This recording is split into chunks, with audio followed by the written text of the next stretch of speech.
তোমার ফোনটা এদিকে দাও। এই নাও মাম্মি, আমি তো প্রথমেই অ্যালার্ম লাগিয়ে দিয়েছি, যখনই টাইম হবে তখনই বলতে শুরু করবে। পেয়ে গেছি তো, তোমার ফোনটা তুমি রুমে লুকিয়েছিলে? আরে এটা তো আলমারির মধ্যে লুকানো, আর আমি পেয়ে গেছি। আর আমি এখন আরামে বসে ফোন চালাবো। আরে প্রথমে আমাকে ফোনের চার্জটা চেক করতে হবে, কারণ মাম্মি আসার আগে ফোনটা আবার চার্জ করে নিতে হবে। আরে টাইম হয়ে গেছে, ফোনটা আবার চার্জে দিয়ে নিই। 1 মিনিট, মাম্মি জেনে বুঝে চার্জারটা এইখানে রেখেছে যাতে আমাকে ধরে ফেলতে পারে। আরো আমি পাওয়ার ব্যাংক দিয়ে চার্জ করে নেই। আমি রুমটা একটু এলোমেলো করে দিই যাতে মা ভাবে আমি পড়াশোনা করেছি। ফোন চার্জ হয়ে গেছে আর মা আসারও টাইম হয়ে গেছে। চলো এটাকে আগের জায়গায় রেখে দিই।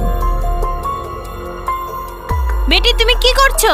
মাম্মি বসে বসে বোর হয়ে গেছে, এর জন্য লেট করে পড়ছি। লেট করে পড়ো না, না হলে চোখ খারাপ হয়ে যাবে। আরে মা আমার কথায় ফেঁসে গেছে।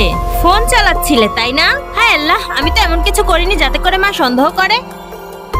আমি তো সবকিছু ঠিকঠাকই করেছি, মনে হয় মা আমাকে ফাঁসাতে চাচ্ছে। না মা, আমি তো পড়ছিলাম। ঠিক আছে এখন একটু গেম খেলো। ঠিক আছে মাম্মি।